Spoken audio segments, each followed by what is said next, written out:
Vincent Dufour de la Régie des matières résiduelles intermunicipales est dans nos studios pour vous rappeler que l'utilisation du bac brun est maintenant devenue un incontournable dans la Matapédia. Vincent, on se retrouve encore aujourd'hui pour parler du bac brun cette fois-ci. C'est pas encore tout à fait ancré là, dans la tête de tous là, que ça peut être vraiment rentable au bout du compte.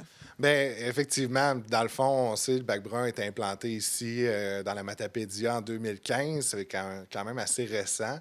Quand on compare avec le bac bleu aussi, quand ça a été implanté, ça a pris du temps avant que les gens s'habituent. Puis là, maintenant, moi, en tout cas, j'ai grandi qu'il y a pratiquement tout le temps eu un bac bleu. Ouais. Puis, fait que ça devient un automatisme. Quand on a des feuilles de papier, ça va là. Quand un carton de lait, ça va dans le bac bleu.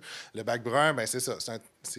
C'est en développement où est-ce qu'on essaie de créer l'habitude de vie chez les gens, puis éventuellement, bien, ça va être quelque chose que tous les gens vont participer. Déjà, on l'a vu dans les endroits où ça a été implanté, qu'il y a toute une augmentation à chaque année. Puis on le voit dans nos tonnages aussi, là, il y a une augmentation à chaque année par rapport à la participation. Donc, on va en venir à un moment où, comme le bac bleu, nos rues sont remplies de bac brun le jour de la collecte. Mais ça reste quand même, on se pose souvent la question parce qu'on sait que nos matières vont à l'usine de biométhanisation à Rivière-du-Loup. Et Rivière-du-Loup, c'est pas la porte d'à côté, c'est à 150 km. Est-ce que ça vaut la peine... Mais les déchets aussi se rendent là. Bien, les déchets aussi se rendent là. Est-ce que ça vaut la peine de collecter tout notre bac brun pour envoyer ça à Rivière-du-Loup? Lorsqu'on parle, parce qu'on est beaucoup dans l'urgence climatique, on dit qu'il faut réduire nos gaz à effet de serre, il faut ralentir qu'est-ce qui se passe, les changements climatiques. Donc, on crée des gaz à effet de serre en roulant des camions pour ramasser des matières, pour envoyer ça en traitement à une usine de biométhanisation à Rivière-du-Loup. Et la même chose avec nos déchets, où on prend des camions pour envoyer des matières à l'enfouissement. Donc, ça vaut-tu la peine le bac brun, surtout comparé au bac à déchets? La réponse, évidemment, est oui. Je n'aurais pas fait une chronique. La réponse était non, puis j'aurais encore moins supporté l'idée qu'on participe au bac brun. Si on prend, parce que là, dans le fond, on va parler de différents produits, différents gaz à effet de serre. Il y a le CO2, ce qui est généré par les autos quand elles roulent, par les camions, lorsqu'on respire, des choses comme ça. Et c'est souvent le gaz qu'on utilise pour quantifier les gaz à effet de serre. Et nos matières organiques, lorsqu'elles vont à l'enfouissement, il faut penser que, vu qu'elles se décomposent sans oxygène, elles vont créer un gaz qui s'appelle le méthane, qui est un gaz à effet de serre qui est 25 fois plus puissant que le CO2. Donc, pour le bénéfice de notre exercice aujourd'hui, on va parler d'équivalent CO2. Donc, un CO2, puis du méthane, c'est 25 CO2. Donc, 25 équivalents CO2 parce que c'est 25 fois plus puissant donc, par rapport à ça.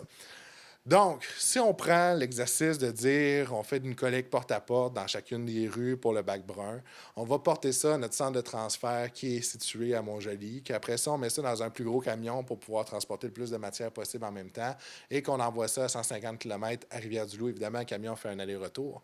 Donc, on prend le gaz qui est généré par ce transport-là.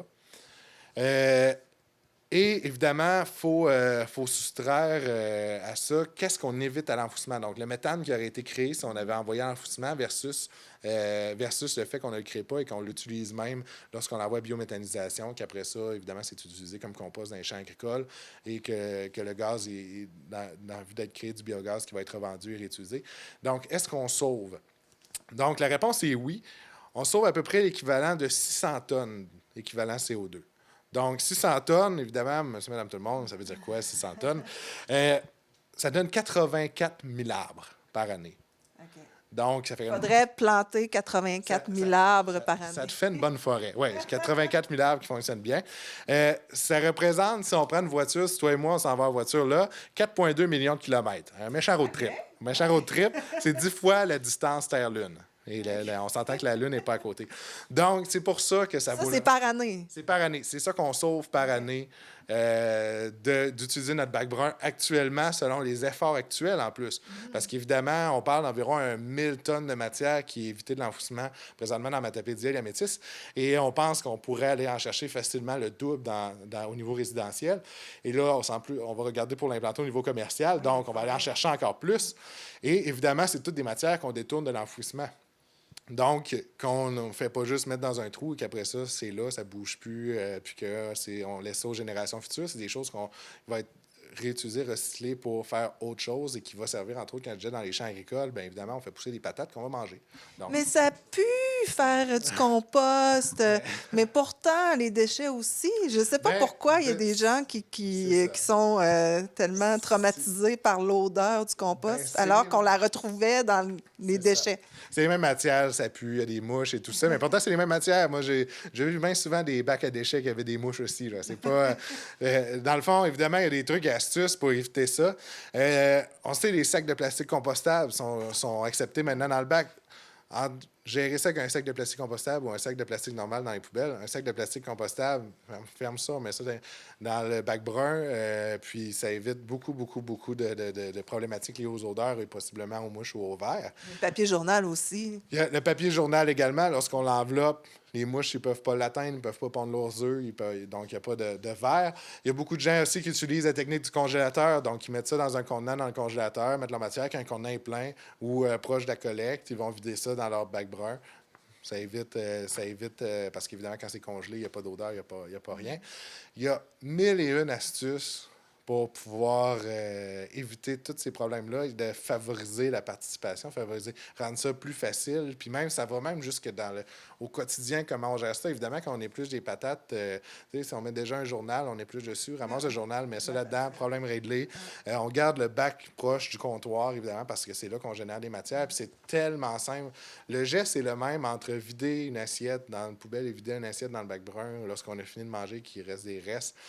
Il n'y a pas de raison de ne pas participer. C'est aussi simple que ça. Alors, espérons aussi pour les entreprises que... Là, je pense qu'il va y avoir vraiment une démarche là, qui va s'amorcer prochainement. Oui, voilà, on est en train de regarder ça, comment on va implanter ça. Puis ça va être une bonne quantité qu'on va pouvoir détourner là, au niveau des restaurations, alimentation, des plus grosses entreprises. Donc, c'est ça qu'on est en train de travailler actuellement. Merci beaucoup, Vincent. Et puis, c'est toujours facile de trouver toutes les coordonnées sur le site Web. Voilà, écorigi.ca ou en me téléphonant 418-629-2053, le poste 1138. Merci, Vincent. Merci.